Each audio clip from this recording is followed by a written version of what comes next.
Cabinet મંત્રી બળવંતસિંહ રાજપૂતની અધ્યક્ષતામાં Siddhpur division grid સ્ટાફની ધિરાણ અને ગ્રાહક સહકારી મંડળી લિમિટેડનો સુવર્ણ જયંતિ સમારોહ યોજાયો। સભાસદોની સેવાકીય પ્રવૃત્તિઓને બિરદાવી તેમાંથી પ્રેરણા લેવા અપીલ કરતા મંત્રી બળવંતસિંહ રાજપૂતના હસ્તે ઓફિસ ડાયરીનું વિમોચન, મૃત્યુ સહાય નિધિ અંતર્ગત 5 લાખનો ચેક અર્પણ, નિવૃત્ત કર્મચારીનું સન્માન અને વિદ્યાર્થીઓને ઇનામ વિતરણ કરાયું।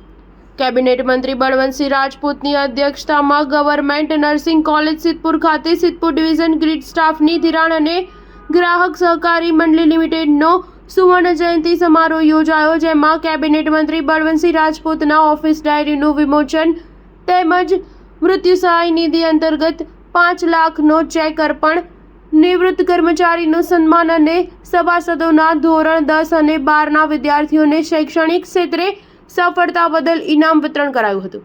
આ પ્રસંગે કેબિનેટ મંત્રી બળવંતસિંહ રાજપૂતે સભાસદોની સેવાકીય પ્રવૃત્તિઓને બિરદાવી અભિનંદન પાઠવ્યા હતા। તેમાંથી પ્રેરણા લઈ સમાજના હિતમાં આવા સેવાકીય કાર્યો કરવા તેમણે અપીલ કરી હતી। તેમણે કહ્યું કે એક જમાનો હતો, ભારત દેશ સોનાની ચીડિયા કહેવાતો હતો, વિશ્વનો 25% વેપાર ભારતમાં થતો હતો। આજે સ્થિતિ બદલાઈ છે। પ્રધાનમંત્રી નરેન્દ્રભાઈ મોદીના નેતૃત્વમાં આજે આપણે વિશ્વગુરુ બનવા જઈ રહ્યા છીએ। 140 કરોડ લોકો આત્મનિર્ભર બને એવા પ્રયાસો થઈ રહ્યા છે। પ્રધાનમંત્રી નરેન્દ્રભાઈ મોદીએ અલગથી સહકાર વિભાગ ઊભો કરી તેના દ્વારા અનેક ક્ષેત્રે પ્રગતિ કરી શકાય એવી વ્યવસ્થા ઊભી કરી છે। મુખ્યમંત્રી ભૂપેન્દ્રભાઈ પટેલના નેતૃત્વમાં ગુજરાત દેશનું રોલ મોડેલ બન્યું છે।